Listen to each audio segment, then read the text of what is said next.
الحمد لله وحده والصلاة والسلام على من لا نبي بعده وعلى آله وأصحابه الذين أوفوا بعهده أما بعد فأعوذ بالله من الشيطان اللعين الرجيم بسم الله الرحمن الرحيم قال الله تبارك وتعالى في القرآن المجيد والفرقان الحميد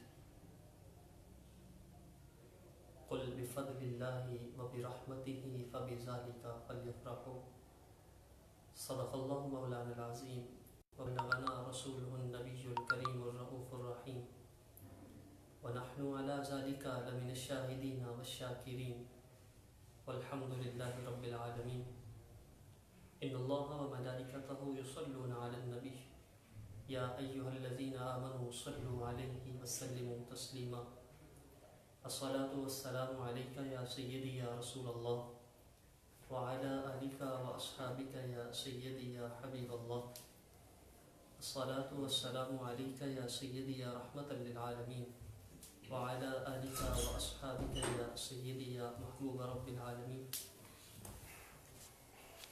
بعد الحمد والثناء معزز و محتشم سامعین کرام السلام علیکم ورحمۃ اللہ وبرکاتہ۔ آج کا جو موضوع ہے میلاد النبی صلی اللہ علیہ وسلم کس طور پر اور کس طریقے پر منایا جائے، یوں کہہ لیجیے کہ عزم شریعت ہمیں میلاد مصطفیٰ صلی اللہ علیہ وآلہ وسلم منانے کا حکم جو دیا گیا وہ کس طریق پر ہے، اس حوالے سے چند باتیں، چند گزارشات آپ کے گوش گزار کرنے کی جسارت کروں گا۔ رب تعالیٰ سے دعا گو ہوں حق تعالیٰ سبحانہ میری زبان پر کلمت الحق جاری و ساری فرمائے۔ جو آیت مقدسہ میں نے تلاوت کی ہے، رب تعالیٰ اپنی لا ریب کتاب قرآن حکیم میں ارشاد فرماتا ہے، اے حبیب فرما دیجئے جب تمہیں رب کا فضل اور اس کی رحمت میسر آئے، تمہیں نصیب ہو تو تم کیا کرو؟ فرمایا تم اس کا شکر بجا لاؤ، تم خوشی مناؤ اور تم رب تعالیٰ کی اس نعمت کے حصول پر اس کا شکر ادا کرو۔ اب اس شکر کرنے میں جسے ہم میلاد منانا بھی کہہ لیتے ہیں، کچھ چیزیں ایسی ہیں جو پیش نظر رکھنا لازمی ہے۔ سب سے پہلے تو یہ چیز کہ میلاد کہتے کس کو ہیں؟ میلاد شریعت کی اصطلاح میں جو ایک تصور ہمارے ہاں پایا جاتا ہے، سرکار دو عالم صلی اللہ علیہ وآلہ وسلم کی ولادت کے واقعات، سرکار دو عالم صلی اللہ علیہ وسلم کے معجزات، اللہ کے حبیب کریم صلی اللہ علیہ وآلہ وسلم کے فضائل، ان کا تذکرہ کرنے کے لیے جو محافل، جو جلوس، جو جلسے ان کا انعقاد کیا جاتا ہے، اسے ہم میلاد کا نام دیتے ہیں۔ تو بنیادی طور پر یہ اللہ کے حبیب کا تذکرہ کرنا، ان کی شان، ان کے کمالات، ان کے معجزات کا بیان، یہ میلاد ٹھہرا۔ اور اس پر یہ سوال اکثر طور پر اٹھایا جاتا ہے کہ جی کیا اللہ کے حبیب کریم علیہ تحیت و ثنا نے میلاد خود اپنا منایا ہے؟ اور پھر دوسری جانب ایک اور سوال پیدا ہوتا ہے کہ کیا صحابہ نے میلاد منایا ہے؟ تو سب سے پہلی تو میں یہ بات عرض کروں گا کہ شریعت کا اسلوب اور طریقہ ہرگز یہ نہیں ہے کہ آپ لازماً کوئی کام اللہ کے حبیب کے فعل سے یا لازماً وہی کام شریعت میں جائز ہو جو صحابہ نے عملاً کیا ہو۔ یہ شریعت کا اسلوب ہرگز نہیں، وگرنہ بہت سے ایسے کام ہیں جو آج کیے جاتے ہیں، دینداری کے نام پر کیے جاتے ہیں۔ مثال کے طور پر آپ لیجئے یہ مسجدیں بنانا، مساجد میں اسپیکروں پر اذان کہنا، اسی طرح اور بہت سے معاملات ہیں جو صحابہ کرام نے ہرگز کیے نہیں ہیں اور آج کیے جا رہے ہیں۔ تو اس چیز کو اگر آپ معیار ٹھہرائیں گے کہ جو کام صحابہ نے عملاً کیا ہو وہ از روئے شریعت جائز بنے، تو یہ بہت سے احکامات اور بہت سے معاملات شریعت میں مسلمہ معاملات ہیں، بغیر کسی تفریق کے، بغیر کسی مکتبہ فکر کے اندیے کے۔ اس لیے یہ کوئی حجت بنتا نہیں۔ ہاں اگر آپ یہی جاننا چاہتے ہیں حبیب نے کیا ہے یا صحابہ نے کیا ہے، تو باقاعدہ طور پر احادیث طیبات میں یہ موجود ہے کہ سرکار دو عالم صلی اللہ علیہ وسلم نے خود اپنا میلاد جو میں نے عرض کیا، اللہ کے حبیب کا تذکرہ کرنا، ان کے مقام، ان کے رتبے، ان کی شان کو بیان کرنا، ان کے معجزات، ان کے فضائل و کمالات کا تذکرہ کرنا، یہ میلاد منانا ہے۔ تو یہ سرکار نے خود کیا ہے۔ ترمذی شریف کی روایت من اصحاب رسول اللہ صلی اللہ علیہ وآلہ وسلم، سرکار دو عالم صلی اللہ علیہ وسلم کے صحابہ میں سے ایک جماعت بیٹھی ہوئی تھی۔ کس لیے بیٹھی ہوئی تھی؟ ینتظرونہ، وہ انتظار کر رہے تھے سرکار دو عالم صلی اللہ علیہ وسلم کا۔ حتی قال فخرج، پھر سرکار دو عالم صلی اللہ علیہ وسلم ان کی طرف لائے۔ حتی اذا دنا منہم، یہاں تک کہ سرکار دو عالم صلی اللہ علیہ وسلم ان کے قریب پہنچے۔ فسمعہم، ان کو سنا کہ وہ آپس میں یتذکرون، آپس میں کوئی تذکرہ کر رہے ہیں، بات چیت کر رہے ہیں۔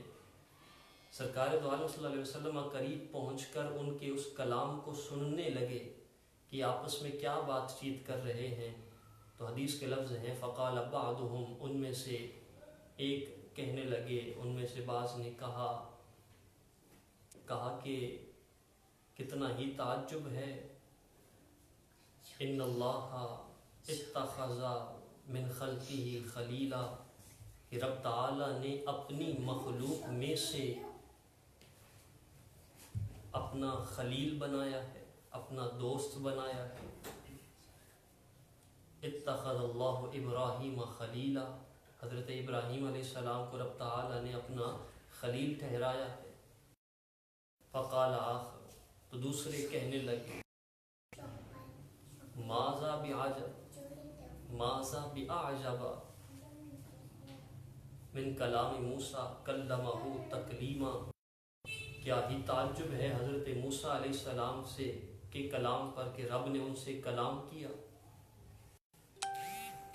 اسی اسنا میں ایک اور صحابی کہنے لگے، حضرت عیسیٰ روح اللہ علیہ السلام کا تذکرہ کر کے، قال فعیسیٰ روح اللہ وکلمتہ، کہا کہ حضرت عیسیٰ علیہ السلام وہ رب کا کلمہ اور اس کی طرف سے روح ہیں۔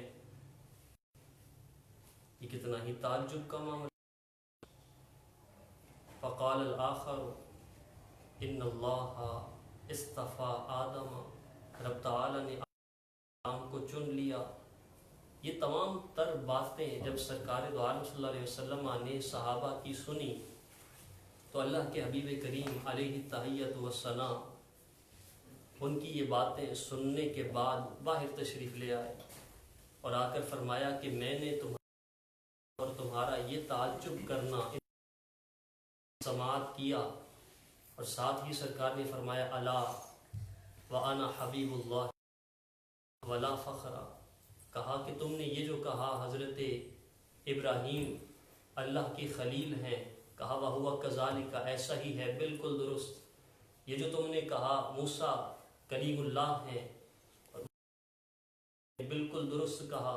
حضرت عیسیٰ روح اللہ ہیں، بالکل درست ہے۔ آدم نبی جنا علیہ السلام کو رب نے چن لیا، یہ بالکل درست ہے۔ لیکن سرکار فرماتے ہیں الا وانا حبیب اللہ، خبردار یہ یاد رکھو میں اللہ کا حبیب ہوں، ولا فخرا، اور یہ میں کوئی فخر اور ناز یا تکبر کے پیش نظر نہیں کہہ رہا، بلکہ تحدیث نعمت ہے۔ فرمایا میں اللہ کا حبیب ہوں، وانا اول شافع واول مشفع یوم القیامہ، اور فرمایا میں سب سے پہلا شفاعت کرنے والا ہوں اور سب سے پہلا وہ ہوں جس کی شفاعت قبول کی جائے گی قیامت کے دن۔ وَأَنَا أَوَّلُ، سرکار فرماتے ہیں میں وہ سب سے جو حرکت دے گا، جو کھٹکھٹائے گا حلق الجنہ، جنت کے دروازے کو۔ پھر کیا ہوگا؟ پھر رب تعالی فیفتح اللہ لی فیدخلنیہا، سرکار فرماتے رب تعالی میرے لیے کھولے گا اور مجھے اس میں داخل فرمائے گا۔ ولا فخرا، اور اس پر بھی کوئی فخر، کوئی تکبر، کوئی ناز نہیں۔ اور فرمایا کہ انا حامل لواء الحمد یوم القیامہ ولا فخرا، اور میں ہی ہوں کہ قیامت کے دن میرے ہاتھ میں، سرکار فرماتے ہیں، لواء الحمد ہوگا اور اس پر بھی فخر ناز نہیں ہے۔ اور سرکار فرماتے ہیں وَأَنَا أَكْرَمَ الْأَوَّلِينَ وَالْآخَرِينَ وَلَا فَخْرَ، فرمایا میں اول جو پہلے مجھ سے گزرے ان سے بھی اکرم ہوں، اور جو مجھ سے بعد میں آنے والی امتیں ہیں، امت ہے، ان سے بھی اکرم، زیادہ عزت و شرف والا ہوں، انبیاء سے بھی اور امتوں سے بھی زیادہ عزت و شرف اور مقام و مرتبہ رکھنے والا ہوں، ولا فخرا، اور اس پر فخر اور ناز کوئی نہیں۔ تو یہ اللہ کے حبیب کریم علیہ تحیت و ثنا نے خود اپنا میلاد بیان کیا ہے، اپنے معجزات، اپنے کمالات، اپنے فضائل کا تذکرہ کیا ہے، اور اسی کو ہم میلاد ٹھہراتے ہیں۔ اور دوسرے مقام پر جب یہ کہا جاتا ہے کیا صحابہ نے میلاد منایا، تو بالکل صحابہ کرام رضوان اللہ علیہم اجمعین نے بھی میلاد کا انعقاد کیا ہے۔ کس طرح؟ حدیث طیبہ ہے، سنن نسائی میں موجود، حضرت امیر معاویہ رضی اللہ تعالیٰ عنہ سے مروی، دیگر صحابہ کرام رضوان اللہ علیہم اجمعین سے بھی اس کی سند امام نسائی علیہ رحمہ لے کر آئے۔ فرماتے ہیں کہ سرکار دو عالم صلی اللہ علیہ وسلم صحابہ کرام کے قریب تشریف لائے، اس حال میں کہ صحابہ مسجد میں ایک حلقہ کی صورت میں بیٹھے ہوئے تھے، باہم کچھ تذکرہ ہو رہا تھا، کوئی بات چیت چل رہی تھی۔ سرکار تشریف لائے، آ کر سوال کیا ما اجلسکم، فرمایا تم کس وجہ سے بیٹھے ہو، یہاں بیٹھنے کی وجہ کیا ہے؟ اور اگر لفظی ترجمہ کیا جائے تو بات بنتی ہے یہ جلسہ کیسا ہے، یہ جو جلسہ تم نے منعقد کر رکھا ہے یہ کیوں ہے، وجہ کیا ہے اس کی، یہاں کیوں اکٹھے ہو، کیوں بیٹھے ہو؟ عرض کی یا رسول اللہ صلی اللہ علیہ وسلم ہم رب تعالیٰ کی حمد و ثنا بیان کر رہے ہیں اور اس کا شکر بجا لا رہے ہیں کہ اس نے ہمیں اپنے دین کی ہدایت دی، وَمَنَّا عَلَيْنَا بِكَ، اور آپ کو ہمیں دے کر جو رب نے ہم پر احسان کیا اس کا شکر ادا کر رہے ہیں۔ اللہ کے حبیب کریم صلی اللہ علیہ وسلم نے پوچھا اللہ ہی، کیا تم اس پر رب کی قسم اٹھا سکتے ہو کہ تم اس ہی لیے بیٹھے ہو؟ عرض کی یا رسول اللہ صلی اللہ علیہ وسلم جی ہم قسم اٹھا کر کہہ سکتے ہیں کہ ہم اسی لیے بیٹھے ہیں۔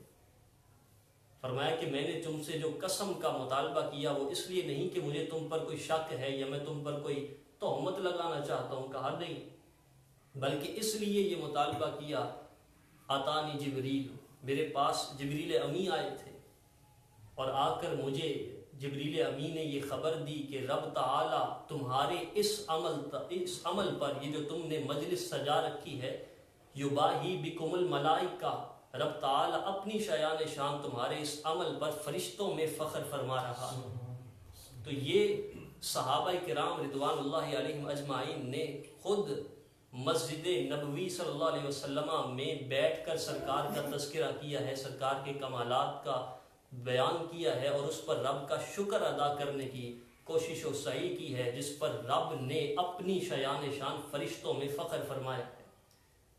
تو یہ وہ عمل ہے جس کو اللہ کے حبیب نے بھی پسند فرمایا اور رب تعالی نے بھی پسند فرمایا، اور یہ صحابہ کا عمل ہے۔ لہٰذا یہ کہنا کہ صحابہ نے کب منایا یا سرکار نے کب کیا، یہ وہی بندہ کہہ سکتا ہے جو دین سے ناواقف و ناآشنا ہو، جسے ان معاملات کی آگاہی ہرگز اس قسم کے سوال نہیں کر سکتا۔ لیکن یہ معاملہ اپنی جگہ ثابت ہو چکا کہ میلاد منانا شرعاً مباح اور جائز ہے، اللہ کے حبیب کے عمل سے بھی اور صحابہ کے عمل اور فعل سے بھی، لیکن اس سب کے باوجود میں عرض یہ کرنا چاہوں گا کہ ہمیں پھر میلاد منانے کا طریقہ، سلیقہ، ڈھب، اسلوب وہ اپنانا چاہیے جو ہمیں اللہ کے حبیب اور ان کے صحابہ کرام رضوان اللہ علیہم اجمعین سے مل رہا ہے، نہ کہ وہ کہ جو ہماری عقل، ہمارا فہم و فراست کہے۔ اب دیکھیں صحابہ نے میلاد منایا کہاں بیٹھ کر؟ مسجد نبوی صلی اللہ علیہ وسلم میں بیٹھ کر۔ وہاں بیٹھ کر وہ کیا کر رہے ہیں؟ اللہ کے حبیب کا تذکرہ کر رہے ہیں، رب کا شکر ادا کر رہے ہیں۔ انہوں نے چوکوں میں، چوراہوں میں کسی کی راہ نہیں روکے، انہوں نے محفلوں کے نام پر صبح سے لے کر شام تک محفل کے انعقاد کے معاملات میں لگ کر نمازوں کو ترک نہیں کیا۔ انہوں نے رات ساری محفل سجا کر عشاء اور فجر کی نماز چھوڑ کر بیٹھے نہیں ہیں، وہ ان تمام فرائض کو ادا کرنے کے ساتھ جو ان کے علاوہ وقت بنا اس میں بیٹھے ہیں، اور اس کو اللہ نے اور اس کے حبیب نے پسند کیا۔ انہوں نے ہماری طرح، جس طرح آج ہم لوگوں نے اپنا رکھا ہے، چوکوں میں، چوراہوں میں بچے کھڑے ہو جاتے ہیں، لوگوں سے روک روک کر زبردستی پیسے اکٹھے کرنا، مانگنا شروع کر دیا، جو قطعاً جائز نہیں۔ آج یہ میلاد مصطفیٰ صلی اللہ علیہ وسلم کے نام پر کیا جاتا ہے۔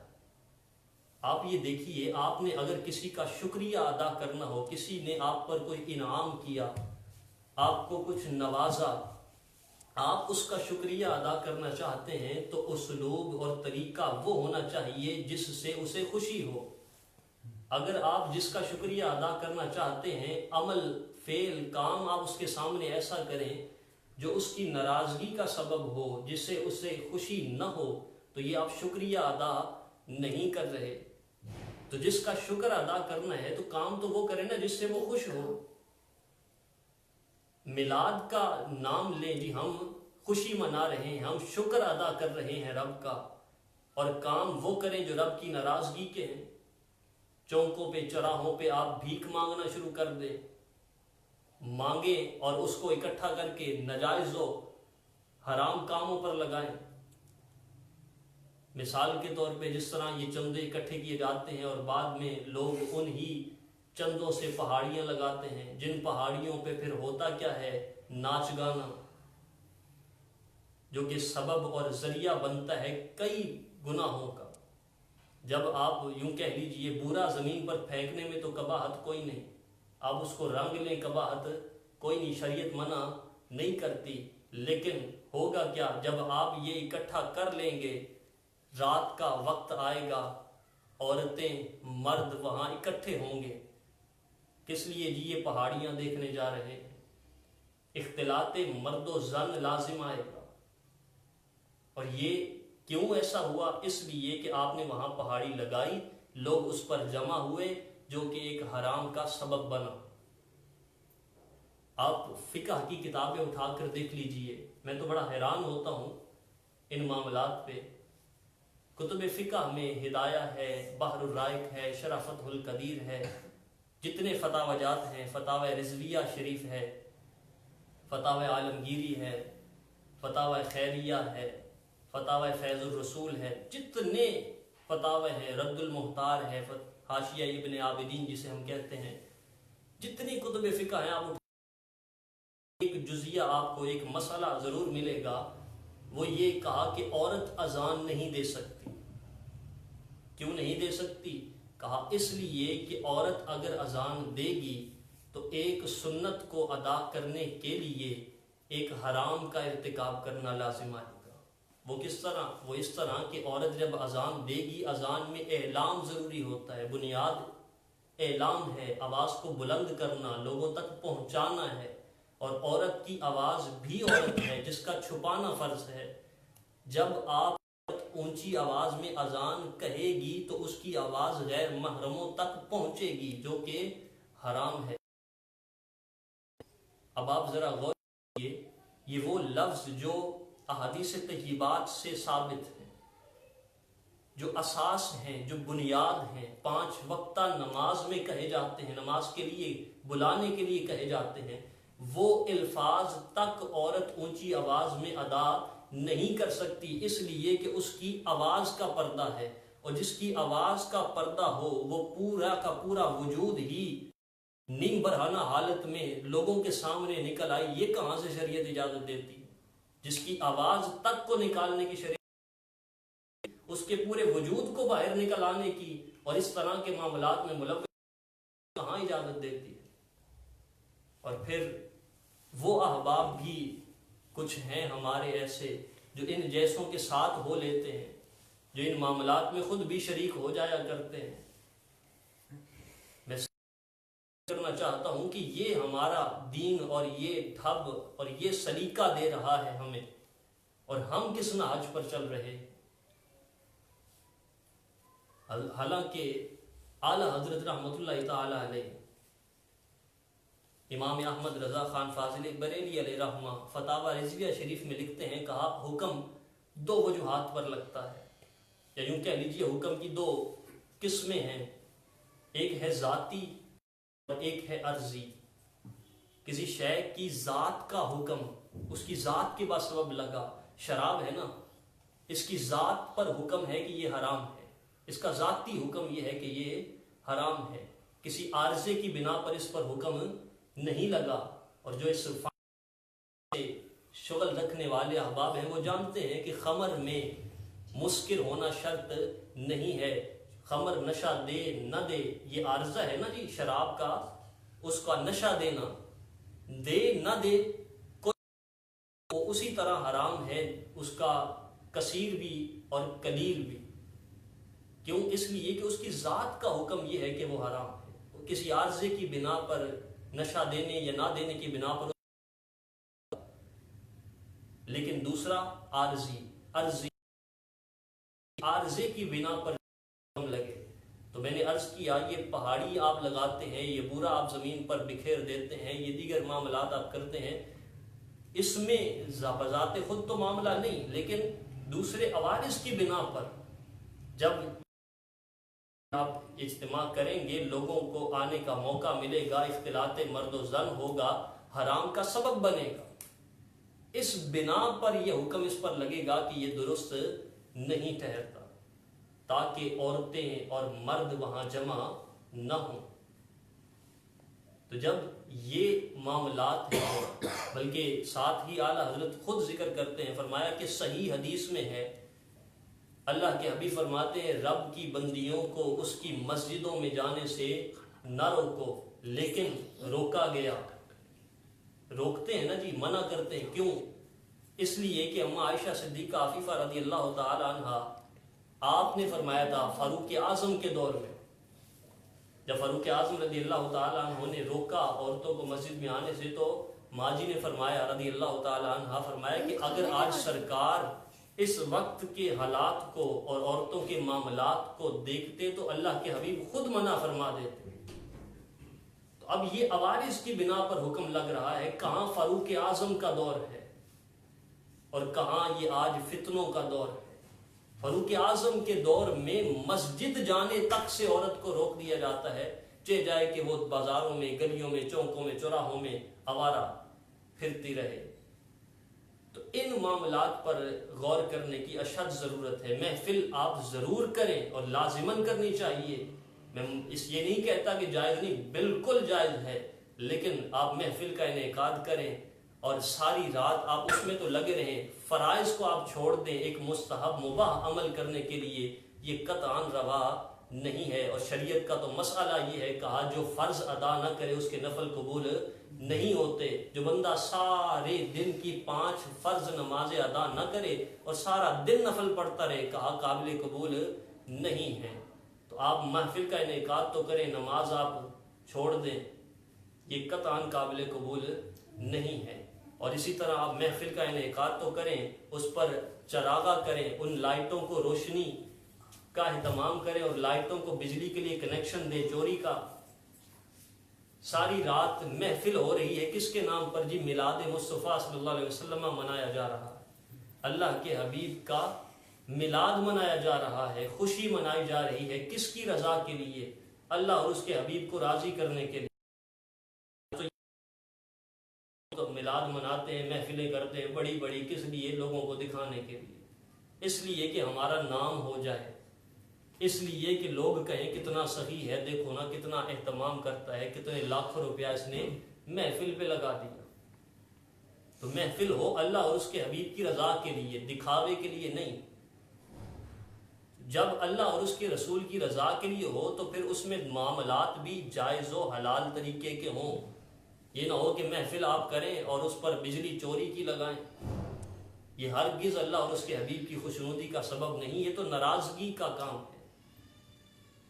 اس لیے وہ تمام تر معاملات جو از روئے شریعت جائز ہیں ان کو کیا جائے، اور وہ تمام تر معاملات جو از روئے شریعت جائز نہیں ہیں انہیں محفل پر، انہیں جلوس پر، انہیں میلاد کے نام پر ہرگز نہ کیا جائے، تاکہ آپ کے وہ اعمال، وہ افعال، وہ محنت، وہ مشقت، وہ محبت کا جذبہ رکھ کر کیے جانے والے معاملات وہ آپ کے لیے ذریعہ نجات ٹھہرے، نہ کہ وبال جان۔ رب تعالیٰ سے دعا گو ہوں حق تعالیٰ سبحانہ ہمیں عمل کی توفیق نصیب فرمائے۔ وما علیہ الا البلاغ۔